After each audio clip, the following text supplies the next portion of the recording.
Para el mensaje de bienvenida, primero vamos a recibir a Welding Ortiz Franco, presidente de la Junta de Calidad Ambiental. Buenos días a todos y bienvenidos. Quiero dar la más cordial bienvenida a todo el público que está en el día de hoy acá, a nombre de la Junta de Calidad Ambiental. Nos complace mucho que nos acompañen durante el día de hoy. Quisiera dar un saludo bien especial al secretario del Departamento de Recursos Naturales, el licenciado Nelson Santiago, que nos acompaña en la mañana de hoy. También quisiera dar un saludo bien especial al licenciado Fernando Llovera San Miguel, presidente de Para la Naturaleza, que también nos acompaña en el día de hoy, y ambas entidades han colaborado de manera muy singular en la coordinación, no solamente de lo que tiene que ver con esta actividad, sino lo que tiene que ver con el desarrollo de leyes y reglamentos vinculados a este tema. También pues quisiera dar una bienvenida muy especial a el señor Michael Latz de Scripps Institution Oceanography, que ha venido hasta Puerto Rico para compartir con nosotros unas experiencias bien particulares sobre este tema. Así que para nosotros es bien importante tener la colaboración y el compromiso de entidades y personalidades del área científica que están bien relacionadas con este tema de contaminación. También pues, quisiera significar al señor Juan González Lagoa de la Universidad de Puerto Rico del recinto de Mayagüez, que también pues ha venido de lejos y siempre ha sido colaborador en este tema, así que agradecemos mucho. Y a la señora Brenda María Soler Figueroa del Smithsonian Environmental Research Center, que también pues se ha unido a nosotros en este esfuerzo de difusión de este tema. El 9 de agosto de cada año se conmemora el Día para la Concienciación sobre la Contaminación Lumínica en Puerto Rico, según dispone la Ley 218 del 2008, mejor conocida como Ley para el Control y la Prevención de la Contaminación Lumínica. Promover la concienciación de los ciudadanos sobre los diferentes aspectos que contribuyen al problema de la contaminación lumínica en Puerto Rico y sus efectos en nuestro ambiente y calidad de vida es uno de los propósitos principales de esta ley. Orientar sobre las alternativas disponibles para el manejo, control y eliminación de dichos impactos y el uso apropiado, eficiente y efectivo de la iluminación exterior nocturna. Entre los propósitos de esta conmemoración está el promover actividades educativas para el intercambio de información entre el gobierno, las instituciones de educación superior, la comunidad científica y la ciudadanía en general sobre distintos aspectos del estudio, del manejo y control de dicha problemática en la isla. Además, orientar sobre las distintas alternativas en el uso de iluminación exterior nocturna para reducir la emisión de luz en ambiente nocturno comunitario y natural. Como parte de la fiscalización que requiere el manejo y control de esta modalidad de contaminación ambiental, la Junta de Calidad Ambiental está promoviendo el cumplimiento con la reglamentación para el control y la prevención de la contaminación lumínica, el reglamento número 8493 del 27 de junio del 2014, a través de la investigación de querellas informadas por los ciudadanos y el inicio de varios planes de intervención y orientación de cumplimiento para zonas de iluminación especial, entre las cuales se encuentra el área de bioluminiscencia, como es la Reserva de las Cabezas de San Juan y La Parguera, así como también zonas de iluminación especial por anidación de tortugas, como es la playa de Isla Verde y el Condado. Nosotros hemos estado trabajando durante los últimos 2 años con un nuevo reglamento, así que me place informarles que durante el día de hoy la Junta de Calidad Ambiental y la vicepresidenta de la Junta de Calidad Ambiental, la licenciada Rebeca Acosta, personalmente va a estar presentando al Departamento de Estado el nuevo reglamento para control de contaminación lumínica en Puerto Rico.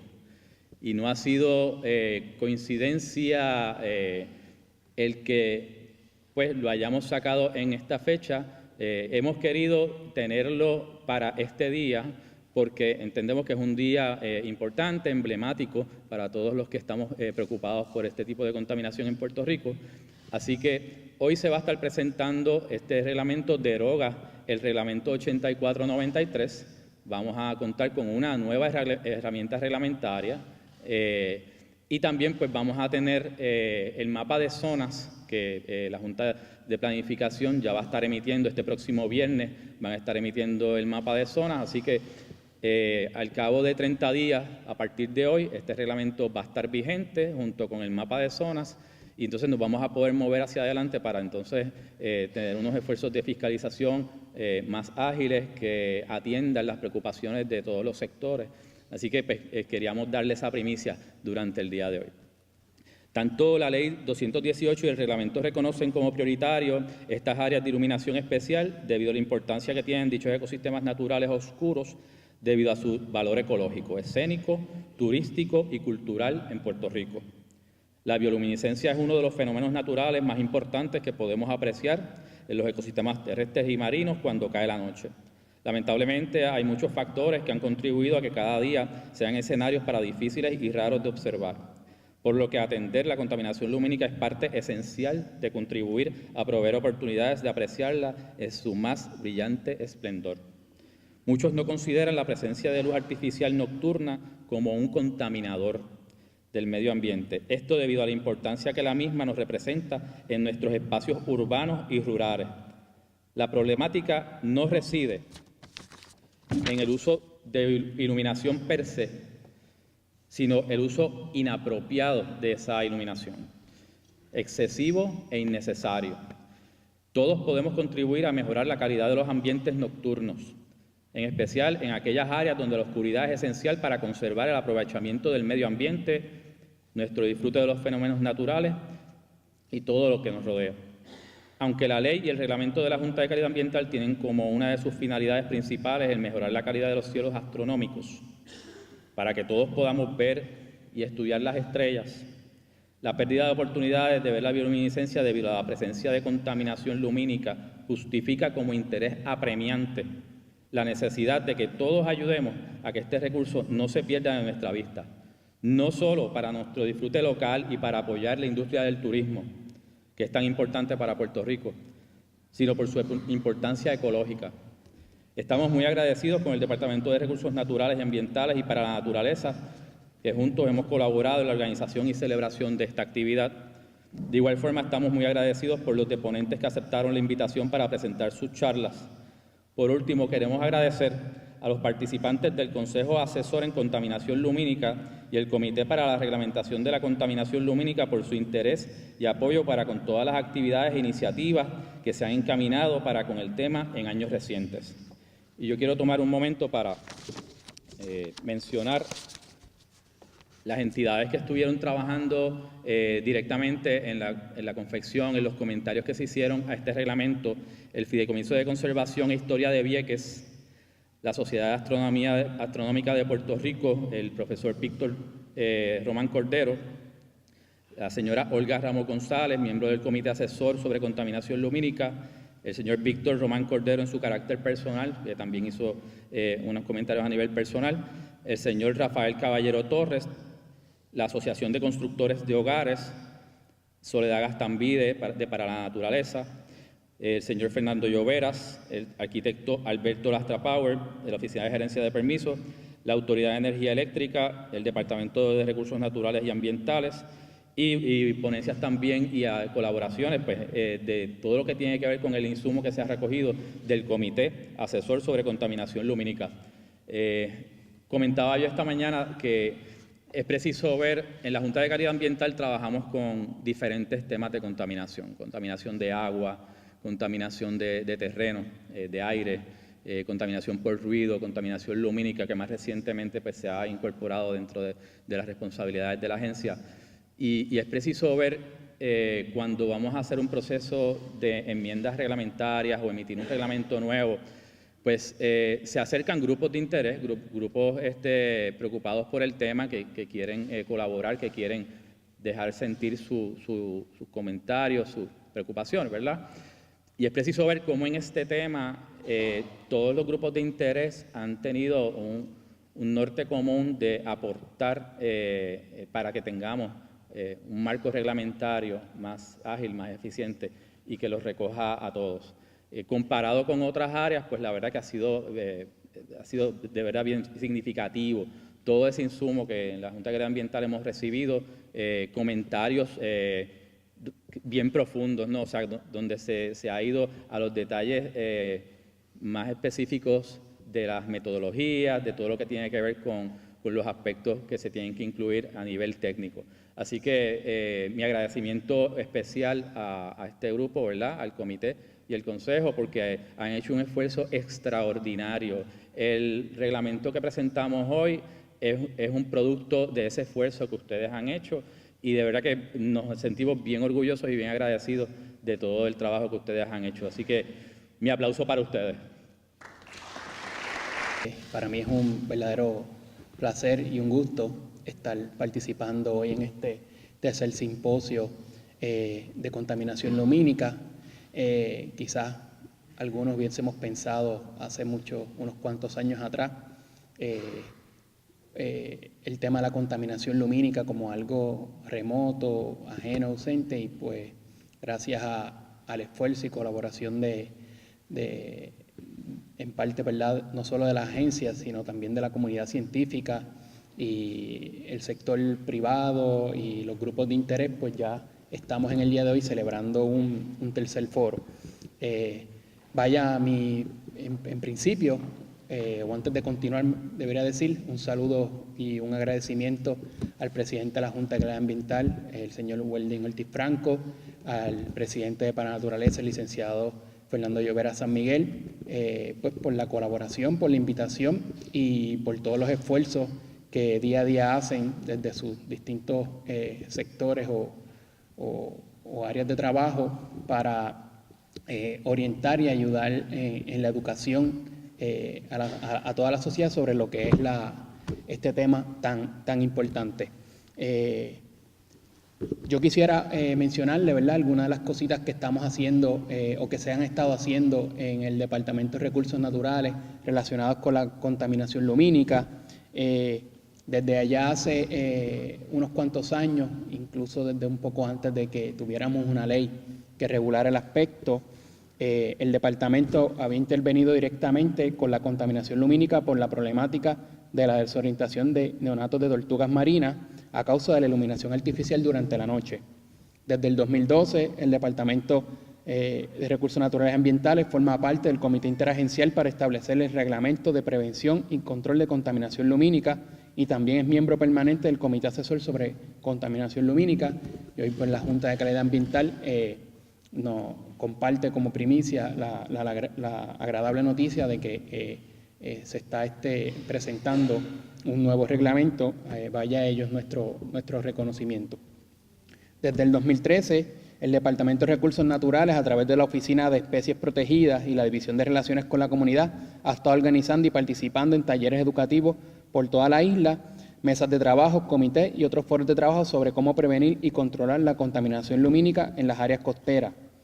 Tenemos unos proyectos colaborativos con grupos tortugueros ATMAR y el Fish and Wildlife Service para evitar la contaminación lumínica en los barrios costeros de Cocal, Guano en Yabucoa y Playa California en Maunabo. Parte de este proyecto es cambiar la luminaria de la carretera por una más adecuada. Autorizamos a grupos tortugueros y coordinamos con ellos medidas de manejo para evitar el impacto en nidos y tortugas a causa de la contaminación lumínica. Participamos y auspiciamos foros de contaminación lumínica. Asesoramos o participamos de los grupos que asesoran a condominios, agencias y municipios sobre las medidas que deben implementar para evitar la contaminación lumínica. De igual modo, el Departamento de Recursos Naturales es uno de los colaboradores en el proyecto con la NASA. El proyecto se llama Development and Implementation Measurement Protocol for PR 218 Light Pollution Prevention and Control Program. El objetivo del proyecto, que inició el año pasado, es evaluar áreas oscuras en Puerto Rico y validar con imágenes satelitales desde el espacio. De igual modo, quiero compartir con ustedes algunas iniciativas que estamos planificando, diseñando y otras que ya están en curso. Estamos ocultando la posibilidad de establecer una orden o emitir una orden administrativa para establecer los criterios de las reservas de cielos oscuros. De esta manera, promover la oscuridad en áreas protegidas para el beneficio de las especies con hábitats nocturnos y cuyos procesos ecológicos también son nocturnos. También para fomentar que aficionados a la astronomía puedan visitar estas áreas y observar el cielo, obviamente en áreas de la noche. Estamos también trabajando y queremos trabajar en la capacitación de los funcionarios del departamento, sobre todo el área de vigilantes y biólogos y otro personal técnico, para que ayuden en la implementación del reglamento. De esta manera podemos colaborar directamente con la Junta de Calidad Ambiental en la fiscalización y cumplimiento del reglamento, lo que sería ya el nuevo reglamento. También tenemos y estamos planificando una iniciativa con los hoteles que se va a llamar Turtle Friendly y de la mano con la compañía de turismo. Esta iniciativa es para motivar a los hoteles que se encuentran en las áreas costeras para implementar las recomendaciones de control de contaminación lumínica y de esa forma evitar la desorientación de tortugas marinas durante el proceso de anidación. Esto pues lo estamos trabajando, sería como algo análogo a lo que serían las playas bandera azul, en este caso pues orientado en la contaminación lumínica. Para finalizar y también a manera de primicia, en el día de hoy hemos recibido la agradable noticia que la NOAA, la Administración Federal, nos acaba de conceder un grant al Departamento de Recursos Naturales, y perdonen que lo busque en el texto, pero nos enteramos hoy, para un estudio económico para medir el impacto de cuánto perdería Puerto Rico en el sector turístico si por la contaminación en las áreas naturales protegidas, dándole énfasis a las áreas con bioluminiscencia, que dicho sea de paso, es uno de los temas principales del simposio de hoy, cómo la contaminación lumínica afecta las reservas o áreas naturales con bioluminiscencia, que todos conocemos que son un gran atractivo turístico. Así que de esa manera, ahora con esta asignación de la NOAA al Departamento de Recursos Naturales, podemos tener quizás mejor información y mejores datos para cuantificar eso y probablemente validar lo que quizás desde muchos años la comunidad científica nos ha estado diciendo. En síntesis, para no tomarle más tiempo, agradezco su comparecencia, agradezco a la Junta de Calidad Ambiental y a la para la Naturaleza por este esfuerzo, por la invitación y espero que disfruten de su jornada. Y antes de finalizar, obviamente, un saludo bien especial a los recursos y al personal técnico y científico que va a estar intercambiando y compartiendo con ustedes sus conocimientos. Y a modo de privilegio personal, un agradecimiento a los compañeros del Departamento de Recursos Naturales que estén trabajando en el día de hoy acá en el simposio. Muchas gracias y lindo día. Para el mensaje de bienvenida, el licenciado Fernando Llovera, director ejecutivo de Para la Naturaleza. Quiero agradecerle a una persona que me dicen que está aquí entre nosotros, que es el Kenneth McClintock, que fue uno de los autores de esta ley. Kenneth, no sé si estás por ahí. Ah, míralo acá. Gracias nuevamente, no ha fallado a ninguno de estos foros y es alguien que está sumamente comprometido con este tema. Así que gracias por estar aquí con nosotros hoy. El comité asesor que un poco dio origen a este asunto, a este impulso de este tema, yo creo que es un gran ejemplo de lo que se puede lograr cuando hay una colaboración efectiva, ¿no? Muchas veces cuando vemos comités y consejos creemos que nunca van a llegar a nada. Pero en este caso, este comité no es un comité asesor, nada, es literalmente un comité ejecutor y ha logrado mover esto, ¿verdad?, con el apoyo y el compromiso de la Junta.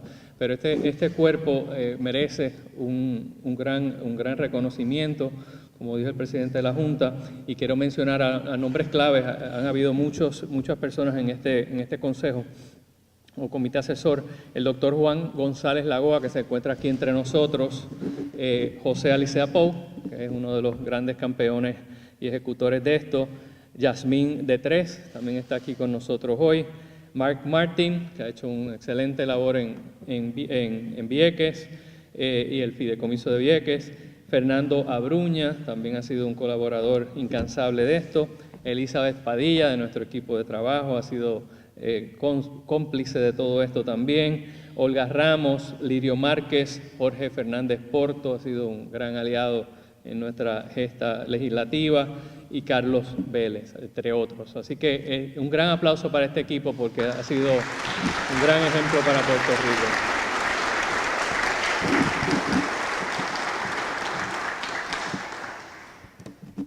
Para la naturaleza, como saben, nosotros somos una organización sin fines de lucro que nos dedicamos a preservar áreas naturales, lugares históricos y a impactar y a lograr que nuestra población entienda el valor, que entienda la importancia de tener nuestros ecosistemas saludables. En este momento tenemos más de 33.000 cuerdas de terreno bajo nuestra protección. Más de 80.000 personas reciben nuestros programas educativos y más recientemente, en los últimos años, hemos logrado que más de 20.000 personas se hayan unido a nosotros para hacer trabajos de voluntarismo bajo nuestro programa de adicionados científicos, entre otros. Dentro de esto, nuestro inicio, como comenzamos con esta preocupación de la contaminación lumínica, fue en las Cabezas de San Juan. Tenemos hoy al equipo casi completo de Cabezas de San Juan. Gracias por estar aquí a todos.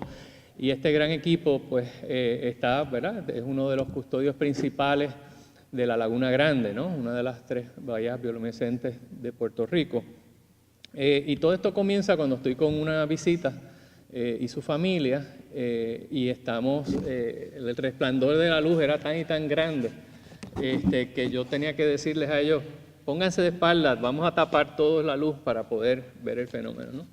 Y cuando uno pasa por esa experiencia, pues es literalmente vergonzoso, ¿no? Que tengamos que nosotros mismos, con nuestro propio daño, tener que perder, ¿verdad?, un fenómeno como este. Así que eso es un poco lo que nos motiva, ¿no? Empezar a buscar fondos. A la misma vez, Mark Martin estaba ya haciendo sus gestiones en Vieques con todo el barrio Luján y grandes logros que se han hecho ahí en términos de contaminación lumínica. Y de la misma forma tenemos una gran cantidad de otras organizaciones ambientales, especialmente todo el grupo de Tortugas, Carlos Diez, el grupo de Isla Verde, que está aquí con nosotros, en La Parguera. Muchos grupos a través de la isla en protección de las tortugas han hecho grandes logros en el cambio de luminaria. Así que gracias a todos esos esfuerzos que también se han unido a esto. En realidad, el planeta, ¿no?, la Vía Láctea, comienza hace 4.500 millones de años. Y un mal cálculo que hice aquí refleja que estamos hablando de que han existido más o menos 1.6 trillones de noches desde que comienza el sistema. Y en solo 140 años, desde 1879, que Edison comienza con la iluminación artificial, que esto es simplemente 50.000 noches atrás, hemos contaminado una tercera parte de la humanidad. O sea, una tercera parte de los seres humanos viven hoy en día contaminados con luz innecesaria. En Estados Unidos, nada más 80% de la población vive bajo esta contaminación lumínica. Y estoy seguro que en Puerto Rico superamos ese 80%. Aquí vamos a ver muchas ponencias hoy y vamos a ver, ¿verdad?, todos esos impactos innecesarios de esta contaminación, desde el impacto en nosotros mismos, en nuestros propios seres humanos, en nuestra capacidad de mantener nuestro descanso y nuestros sueños, hasta el impacto en la bioluminescencia. Hoy tenemos con nosotros un gran aliado y un gran amigo, Michael Latz, que nos va a hablar sobre sus investigaciones y descubrimientos que ha hecho sobre el efecto de la contaminación sobre los audígenos flagelados. Vamos a ver el impacto sobre las aves, el impacto sobre tortugas, el impacto sobre plantas, en fin, el impacto sobre todos estos ecosistemas. Y a la misma vez, cómo todo esto es realmente innecesario desde el punto de vista de gastos económicos que no necesitamos realizar. Hemos logrado grandes cosas. Este grupo ha hecho un gran ejemplo Hemos logrado pasar la ley 218, hemos logrado un reglamento que se está actualizando en estos momentos, vamos a tener un reglamento nuevo. En las Cabezas de San Juan, que es nuestro proyecto piloto, 80% de toda la iluminación alrededor en las croabas cumple ya con los parámetros establecidos de iluminación y ha logrado una reducción de 60% del brillo en esa cuenca lumínica. Hemos recibido los premios de MAFRE, que nos donaron graciosamente más de 40.000 euros hace unos cuantos años, y todo ese dinero se puso a la disposición del comité asesor para seguir adelante este proyecto. En fin, se han hecho muchas cosas. Lo que sí es que tenemos todavía un gran reto de tener esta ley a lograr que se convierta en una realidad, de lograr que todo Puerto Rico logre mantener esta contaminación lumínica al mínimo. Falta mucho por hacer. Esto en gran parte está en manos de muchos de ustedes, que son arquitectos, que son ingenieros, que son diseñadores, que son consultores de todos los proyectos, ¿no?, de infraestructuras y de estructuras y edificios que construimos. En manos de ustedes está esto. O sea que esta ley, si no logramos hacerla efectiva en todos los aspectos de nuestra construcción, de nuestro desarrollo, no vamos a llegar a la gran meta que nos hemos establecido. La contaminación lumínica no es necesaria, es algo totalmente innecesario, pero con la ayuda de todos ustedes vamos a poder lograr ese gran cambio. Y yo creo que la meta que debemos establecer debe ser bastante sencilla. Hoy en día no podemos ver la Vía Láctea como la veíamos hace 100 años atrás. Nuestra meta debe ser poder volver a ver la Vía Láctea. Muchas gracias a todos. El Gobierno del Estado Libre Asociado de Puerto Rico conmemora el Día para la Concienciación sobre la Contaminación Lumínica en Puerto Rico, en afirmación de la política pública que promueve el bienestar y la calidad de vida de nuestra sociedad y nuestro ambiente.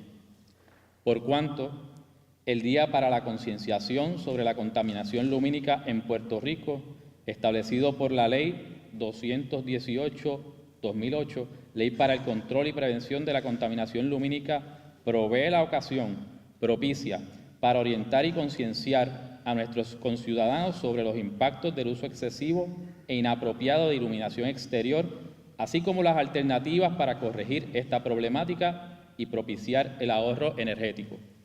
Por cuanto la contaminación lumínica por brillantez en la atmósfera nocturna contribuye a la degradación de la calidad de nuestros cielos oscuros, afectando nuestro disfrute y apreciación del fenómeno de la bioluminiscencia en los ecosistemas marinos que albergan estos microorganismos. El turismo ecológico en dichas áreas naturales es una parte importante en la conservación de estas áreas y en el desarrollo de la economía de nuestro país, por lo que la protección de dichas áreas naturales de los impactos de la contaminación lumínica amerita todo el esfuerzo gubernamental y el apoyo de los ciudadanos. Por tanto, dice yo, Alejandro García Padilla, gobernador del Estado Libre Asociado de Puerto Rico, en virtud de la autoridad que me confiere la ley número 218 de 9 de agosto de 2008, según enmendada, proclamo el 9 de agosto de 2016 Día para la Concienciación sobre la Contaminación Lumínica en Puerto Rico. Al así hacerlo, exhorto al pueblo de Puerto Rico, a las entidades públicas y privadas e igualmente a los medios de comunicación a manifestar la solidaridad que amerita esta conmemoración de eminente interés público. En testimonio de lo cual se firma la presente y se hace estampar en ella el gran sello del Estado Libre Asociado de Puerto Rico en la ciudad de San Juan, hoy 8 de julio de 2016, fue el mes pasado, promulgado de acuerdo con la ley del 8 de julio de 2016, firma el secretario de Estado Víctor Suárez y el gobernador del Estado Libre Asociado de Puerto Rico, honorable Alejandro García Padilla.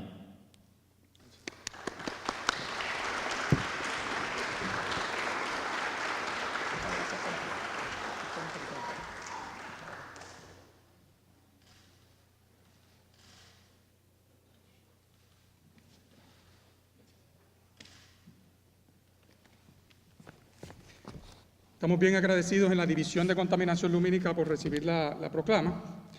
Queremos informar que el International Dark Sky Association envió una carta al presidente de la Junta de Calidad Ambiental y de una de las organizaciones internacionales más importantes que lucha contra la contaminación lumínica y la protección de los ambientes oscuros, principalmente para la apreciación de la calidad de cielos astronómicos, pero ciertamente están bien interesados en el desarrollo de las iniciativas en Puerto Rico, específicamente en esta, de la bioluminiscencia y el impacto que tiene la contaminación lumínica. Copia de esa carta y copia de la proclama está en la mesa de la Junta de Calidad Ambiental, que es una de las mesas educativas, y en confianza pueden compartirla. IDA tiene una página web llena de información, así que si usted quiere compartir información sobre contaminación lumínica, puede o compartir la página web de la Junta de Calidad Ambiental. El fideicomiso también tiene información en su página web sobre contaminación lumínica, pero IDA pues tiene información desde la perspectiva mundial, videos educativos, información accesible, así que la pueden compartir en todo su ejercicio. Para los de educación continuada, les aclaro que el Colegio de Arquitectos y Arquitectos Paisajistas va a estar a las 5.5 horas. Hay una lista que está al frente, así que tiene que asegurarse de poner su nombre de manera legible y el número. Lo mismo el Colegio de Ingenieros y Agrimensores. Y para los abogados, aquellos que interesen someter la actividad al Colegio de Abogados lo tienen que hacer a nivel individual y ellos pues van a ir revisando toda la información en el cartapacio que hay. Están las instrucciones para los abogados, así que aquellos abogados que están aquí pues pueden aprovecharse de eso. Bien rapidito, algunos agradecimientos. Primero queremos agradecer a Para la Naturaleza del Fideicomiso de Conservación, a todo su equipo de trabajo, pero principalmente a Elizabeth Padilla, y se merece un aplauso que esto se caiga en cantos aquí. Gracias, Elizabeth. Gracias. Gracias. Esta actividad no se puede dar sin Elizabeth.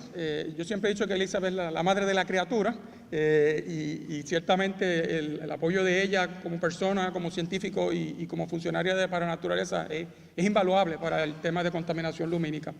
Gracias al fideicomiso, pues están viniendo estos deponentes invitados, así que estamos bien agradecidos por el esfuerzo de traer a estos deponentes que han venido a Puerto Rico a participar. A la Oficina de Relaciones con la Comunidad del Programa de Especies Protegidas y a la Imprenta de Recursos Naturales, pero específicamente a Astrid Green, que la vieron por ahí tratándose. ¿Dónde está Astrid? Se me fue para el registro. Pues un aplauso bien grande para Astrid. Gracias, Astrid está por ahí. Sin recursos naturales no estaríamos en este maravilloso lugar, así que gracias a ellos es que estamos aquí en el Conservatorio de Música. Al personal del área de control de ruido y contaminación lumínica, a Nitza y a Miriam. Miriam, levanta tu manito por ahí. Nitza está en el registro. Sin ella, todo eso que está allá afuera, educativo y todo el proceso no se daría. A todos los deponentes y sus respectivas agencias e instituciones. Ciertamente a los miembros del Consejo Asesor en Contaminación Lumínica y al comité, porque ellos han sido fuente de inspiración para la Junta de Calidad Ambiental, para que continuemos haciendo todo esto. Sin ellos motivándonos, inspirándonos, la Junta no estaría tan pompeada de este tema, así que ciertamente a los representantes de ese comité que están todos por ahí, bien agradecidos por inspirarnos a encaminar el tema de la contaminación lumínica. Al Conservatorio de Música de Puerto Rico, que han sido extremadamente excelentes en recibirnos, en ayudarnos, en resolvernos todos los asuntos que necesitábamos, y principalmente a todos ustedes, todos los que están aquí, que tienen ya una asignación que les di ahorita al principio, que era ¿cuál? Tenían que estar compartiendo en hashtag, en los social media, el tema de contaminación lumínica, así que ciertamente muy agradecidos por que estén todos aquí. Ahí está los hashtags que pueden utilizar o simplemente compartir la información que hay en los medios. Vamos entonces a pasar al programa técnico. Buenos días a todos. Thank you for the invitation to travel to Puerto Rico, to attend the symposium, to talk to you about the science of bioluminescence and how it relates to the issue of light contamination. So the image you see before you is not mist swirling around the base of mountains. It's actually a time exposure of bioluminescence from the coast of Trinidad. So this is light. The bioluminescence is biological light. It's created by living organisms, and it is seen from ships at sea and along the coast. This image is from Australia. It's produced by microscopic organisms called dinoflagellates. The smallest ones, such as in the upper left, are small that you could fit 200 of them on the head of a pin, and the largest at the lower right is about 1 millimeter in size. They come in different shapes and sizes. Now, where I live in California, we have periods where dinoflagellates can be very abundant.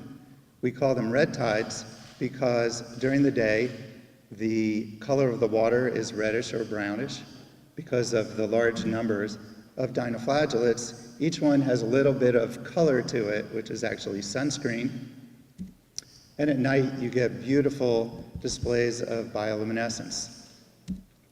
So here's a video for the surfers in the audience. You could be surfing at night in the bioluminescence, and you get an idea of, if you can see the color, the kind of the brownish color of the water from the organisms, as well as the beautiful blue bioluminescence that's stimulated by the agitation. And what's really striking is in the waves as they break along the shore, you have, as the waves break, you get the bioluminescence created in the breaking wave, and it's like an effect of electric blue light just shooting through the waves. So the light is produced by each of these single cells, the dinoflagellates, being stimulated by the action of the forces in the motion, the fluid motion. And I want to show you this incredible footage taken by artist Yvonne Koo that shows individual dinoflagellate cells being stimulated on the left side and then carried off in the flow. So each dinoflagellate produces a flash that lasts less than a second. Here, seeing it at higher magnification. And they produce the light, and then it turns off. Here is in slow motion. And so in my science, I study how this happens. How are the mechanical forces acting on the cells result in a flash of light? It's a very rapid response, occurs in about 15 milliseconds. And if you look at high magnification at the cells, you can see that the light actually comes from individual sources from within the cells. And it's due to a chemical reaction. So there's a molecule called luciferin that's oxidized, and that chemical reaction is catalyzed by a protein that's called luciferase. And the color that comes out from that chemical reaction is blue-green. So it's similar to the glow sticks, as shown here, where there's actually two chemicals in a glow stick, and when you crack it, you're actually breaking a vial, allowing the chemicals to mix, and then you have an oxidation reaction resulting in the light as a result from the energy that's created by that reaction. And the color of the light is due to the chemistry behind it. Now, where I am in California, the red tides are rare. We can't predict when they will occur. We have no idea how long they'll last. They just show up, and then we have it. But what's beautiful about the bioluminescent bays in the Caribbean is that there are locations where the bioluminescence is persistent throughout the year, and this is very unusual. So, as we all know, there are 3 locations, 3 bays in Puerto Rico. There's Oyster Bay in Jamaica. On the left is Rum Point on Grand Cayman. And then on the right side, I'll also talk about a newly recognized bioluminescent bay in St. Croix that we've studied. The very first known bioluminescent bay is up the star at the top at Nassau in the Bahamas, and that was known from the mid-1800s. It actually was artificially created. So the organism that is producing the bioluminescence from these locations is a common tropical dinoflagellate. It's called Pyridinium bahamense. And for reasons that are extremely interesting to study scientifically, they occur in high numbers, high abundance in these bioluminescent bays. An interesting part of their life history is that they can form a cyst, seen on the lower right. And this is like a seed that sinks down into the sediment and can persist in the sediment and then later emerge back into the water. So this is a very important mechanism for reestablishing populations of the dinoflagellate after periods when it's been reduced. So I really consider this organism as really special. And I just mocked this up, so don't look for this in the archives of Time magazine. But really it is a very unique and special organism, at least to me. So this iconic image by Frank Losa is from Puerto Mosquito in Vieques, which is considered one of the best examples of a bioluminescent bay in the world.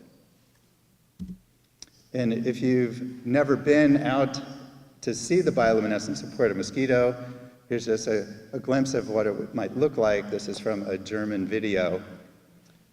The fish darting around leave trails of bioluminescence as they agitate the water and the dinoflagellates in it. So it's the dinoflagellates producing the bioluminescence. And then any action, any mechanical agitation will stimulate it. Here is a boat creating a trail of bioluminescence. I should point out that gasoline engines are no longer allowed in Puerto Mosquito to help improve water quality. And also swimming is no longer allowed. But it used to be really great to be able to swim there and generate. For those of you who've done it, you know how special it is. So we're fortunate to do a scientific study of bioluminescence in Puerto Mosquito starting in 2010. And we're interested in establishing a baseline of bioluminescence conditions in this bay so that we can go forward and be able to monitor conditions in the bay and also look at how environmental conditions affected the bioluminescence.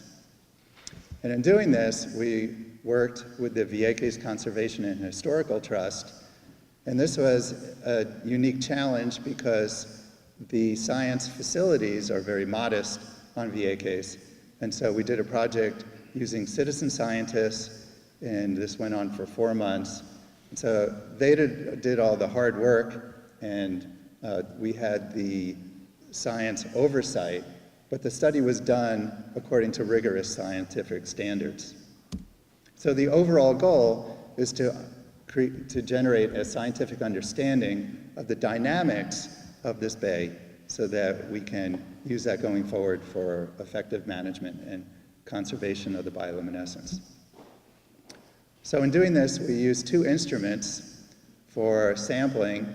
The bottom is, UBAT is a bioluminescence detector where water is sucked in to the instrument, it's agitated, and the bioluminescence that's generated is measured by a very sensitive light detector. And then above that, there's a water quality meter that measures other parameters. So these instruments were deployed by hand. And on the right, you see a very enthusiastic Mark Martin of the Vieques Trust, who went out twice a week for 4 months at night to do the sampling, with logistical support from Edgardo Bellardo of DNER. In addition to the instrument sampling, Mark collected water samples. These were preserved, and then they were later analyzed for the composition of the plankton. So here is a bay that is known for its bright, persistent bioluminescence. And what we found was really surprising, that the bioluminescence levels during our study were quite variable. So this graph shows the bioluminescence measured by the instrument in engineering units of photons per liter. And it shows it's all over the place. This dashed line represents the average.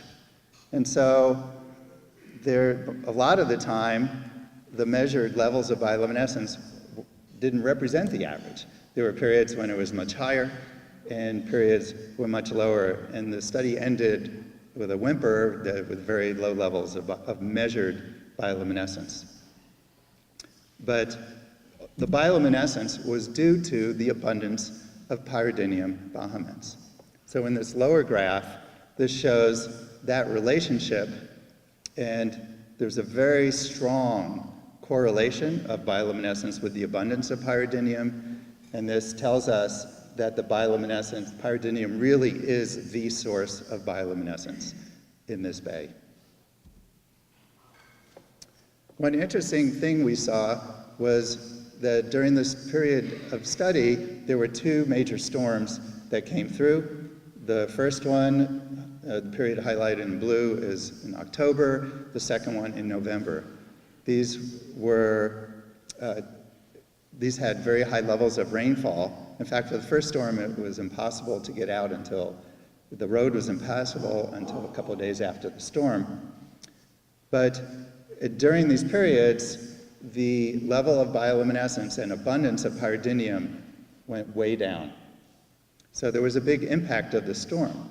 But what was interesting is that the middle graph shows the measured chlorophyll levels, and this represents the abundance of all the plankton.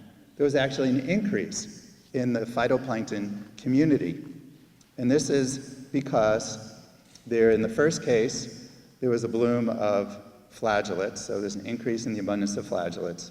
And in the second case, there was an huge increase in the number of this one diatom species. So the bottom graph shows the abundance of Pyridinium and the diatoms, with the diatoms being in the red. So during the storms, there was a shift in the plankton community, that there was a decrease in Pyridinium, but at the same time, there was an increase in other plankton. And the amazing part was that this whole thing recovered within a week. So there was an upset to the Pyridinium-dominated community, and then it recovered very quickly. So this is really promising because it shows a stable community that is set up to favor the abundance of Pyridinium. But if you notice I can't really point, but at the end of the measurement period, there were low levels of bioluminescence on the right side of the graphs, and at the bottom, low levels of Pyridinium, but there was an increase in the diatoms. And this was not associated with any storm or rainfall events, but we believe that this was due to the wind. The winds during this period were 30% higher than other parts during the study period, except for the storms. And in particular, at night, the wind was almost 50% higher than what we had seen earlier. So we believe that the suppression of Pyridinium was due to the influence of the wind, in that it created more mixing in the bay, and the turbulence inhibited the growth of Pyridinium. So this is something that I'll come back to in a little bit later. So this is the period I was talking about at the end. So we were interested in establishing a baseline. And so here we're looking at Pyridinium abundance, actually including our study in blue on the left. And the VA Case Trust has been measuring abundance of Pyridinium since then.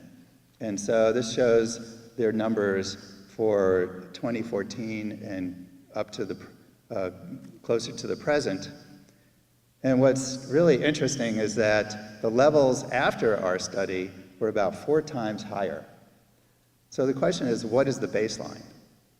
Is it what we measured in 2010 or earlier, or is it what's been measured since then?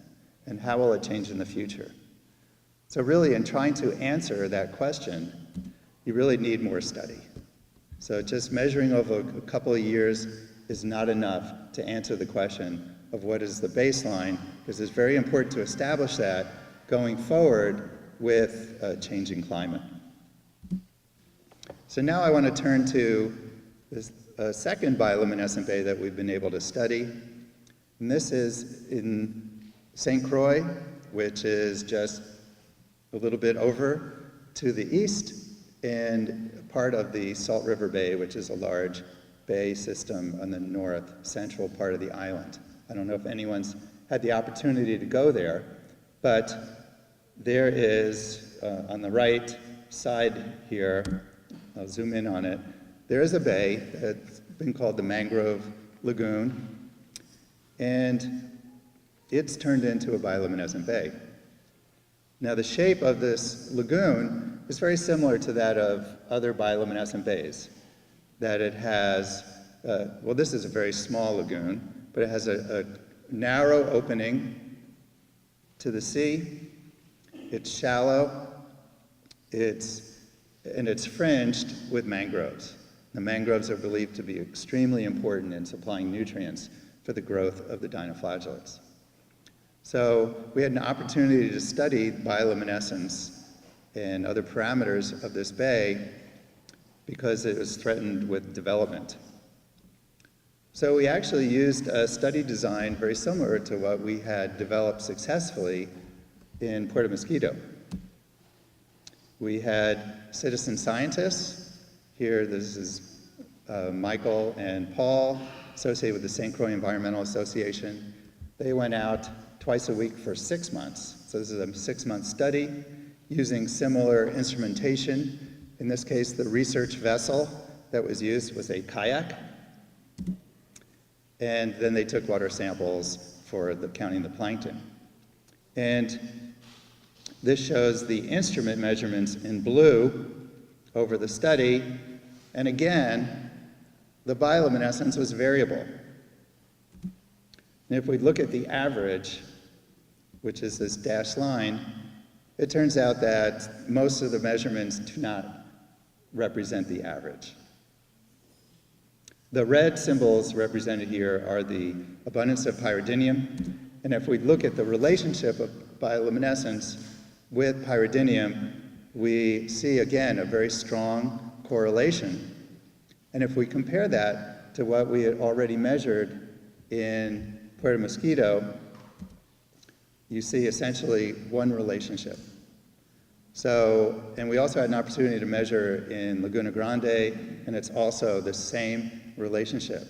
So now we have this correlation for 3 bioluminescent bays, and this is really exciting scientifically because it infers for all the different factors that are regulating pyridinium abundance for these different bays, that there's a common relationship between bioluminescence and pyridinium abundance. So the physiology, the response of the organisms appears to be the same. And it also means that going forward, we really don't necessarily need to measure bioluminescence because that involves specialized equipment that's expensive. But by collecting samples and analyzing for the dinoflagellates, you can get a very good proxy for what the bioluminescence levels would be. So we looked at all the correlations of bioluminescence with water quality parameters, and there was really nothing that came out as significantly different. But what we noticed is that there were really 3 periods of bioluminescence. So the black line here shows the average. In the first period, the average, shown by the red line here, was about 50% lower than the overall average. Then there was a middle period where the bioluminescence was elevated at actually similar levels to what we saw in Puerto Mosquito during our study. And then the study ended with lower levels that were similar to that of the first period. And the answer to why this was the wind. So we come back to this issue of the wind. So in this location, the easterly trades are blowing through. But during the period 2, when bioluminescence was higher, then there was a relaxation of the trades. The wind was reduced, and there was higher abundance of pyridinium. So for this bay, it looks like the trade winds the strength of the wind during periods 1 and 3 were strong enough that it actually suppressed the abundance of pyridinium. So in this bay, the wind speed appears to be an important factor regulating the abundance of pyridinium and the levels of bioluminescence. But we also saw superimposed on that short-term changes in bioluminescence that were associated with storm events. This is showing the rainfall during the time, and there were here showing 3 periods of rainfall that were associated with decreasing the bioluminescence.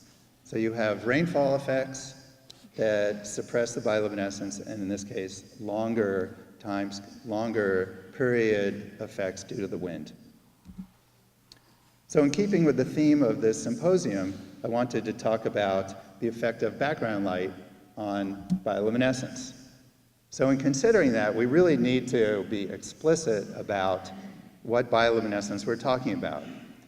So I've been addressing instrument-measured bioluminescence, and so that's what's measured with the instrument, and that is physiologically under control.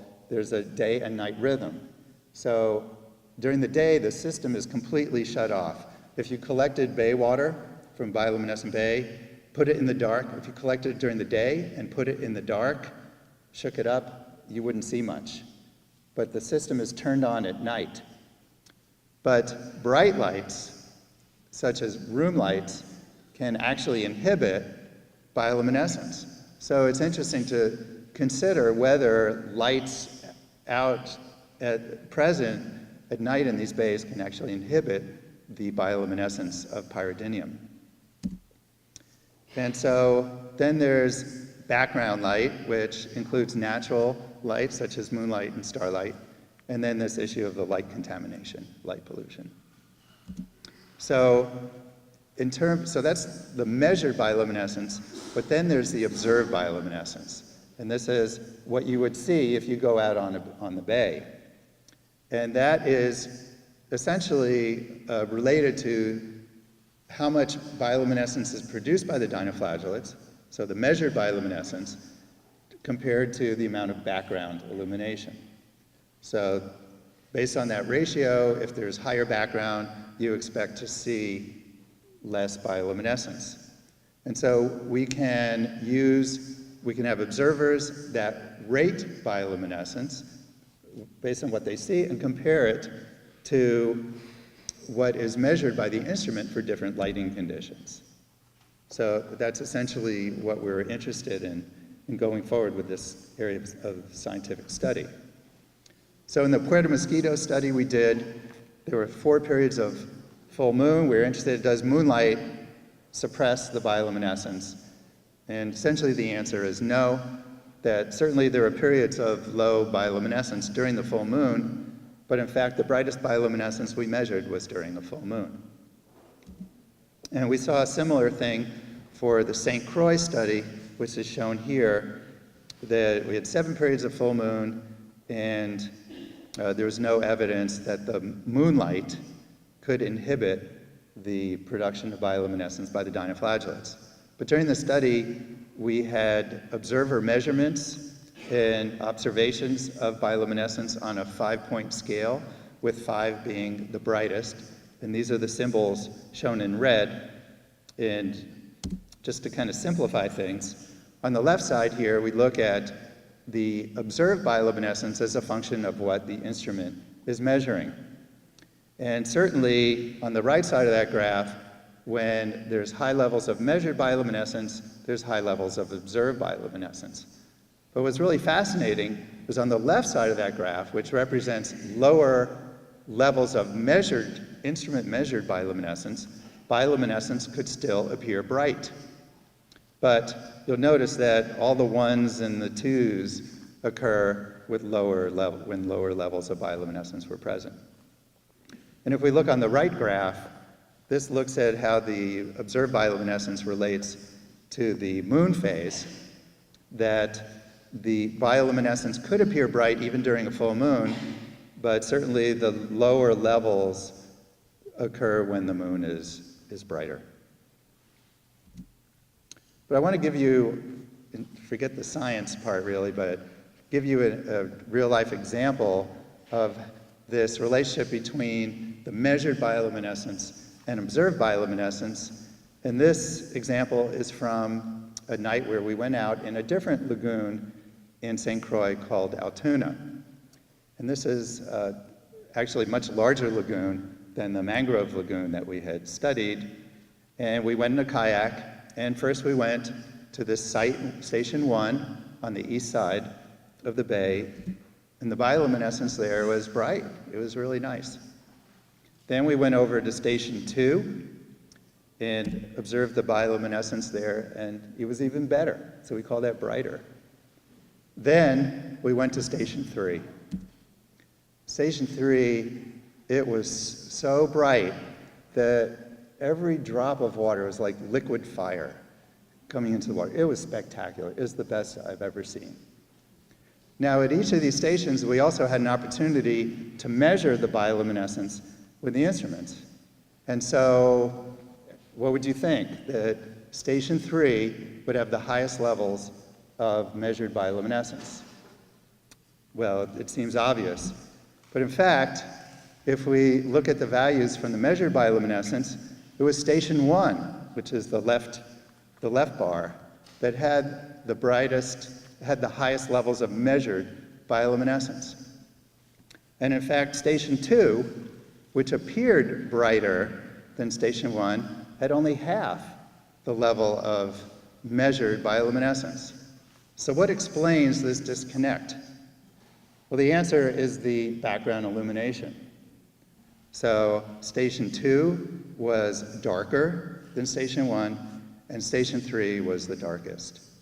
So this demonstrates how critical it is to have dark conditions on these bioluminescent bays for optimum viewing of the bioluminescence.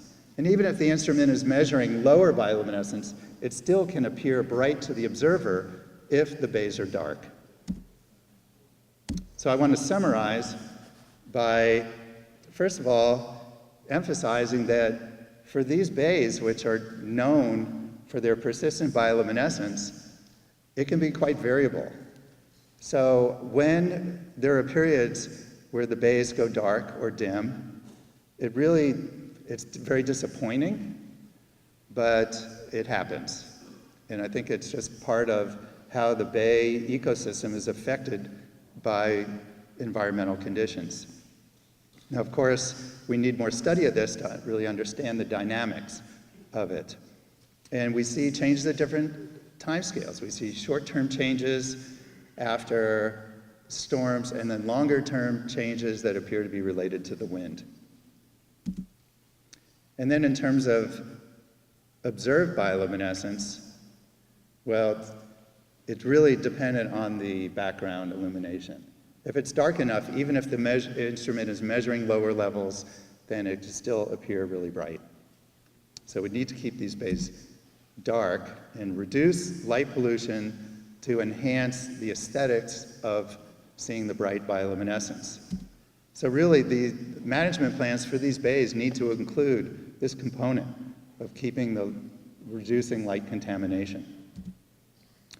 Now, as I mentioned, there are just a few of these bioluminescent bays in the Caribbean, and if you add up all the sizes, it comes to about 5 square kilometers. Just to put that in perspective, there's about more than 22,000 square kilometers of coral reefs in the Caribbean.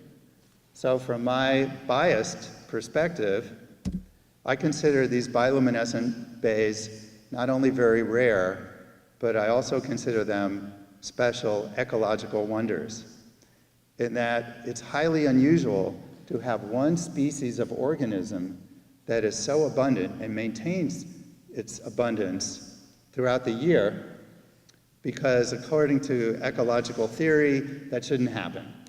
And so these bays appear to exist in a form of stable equilibrium in which the Dinopyridinium-dominated community is the stable community. Storms or wind comes through, it destabilizes that ecosystem, but then it returns to that equilibrium condition. So we kind of cross our fingers because we don't know what the tipping point is for this ecosystem. And it can be that with increased stress on the system by storms or other changes in environmental conditions, that maybe when something happens, maybe it won't return to a pyridinium-dominated community. So we really need a lot more scientific study of these bays to be able to understand ecosystem dynamics, model it, and then we can make predictions about the effect of these perturbations on the ecosystem. But these bays, they're here, they're wonderful natural laboratories, not only involving the scientists, but also citizen scientists and the general community to get engaged in really trying to help study and conserve these really special ecosystems. So I want to end up with, so that's my positive spin to the whole thing. Now here's my scary part. Oyster Bay in Jamaica, the largest bioluminescent bay in the Caribbean, and known historically as the brightest. Well, here's an image of it in 2011, and lower left is 2 years later. There's, on the left side in the town of Falmouth, there's a construction of a massive wharf which handles the largest class of super-sized cruise ships and partially blocking off the mouth of the bay.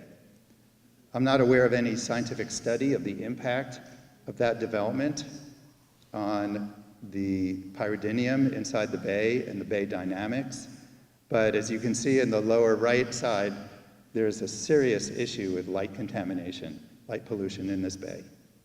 So this is the scary part. We don't want this to happen to other bioluminescent bays. So I just want to acknowledge the Vieques Conservation Historical Trust and DNER for all their support in the work that we've done, and the Conservation Trust of Puerto Rico that I've had a long association with, and also the associations in St. Croix that I've worked with. And thank you very much for your attention.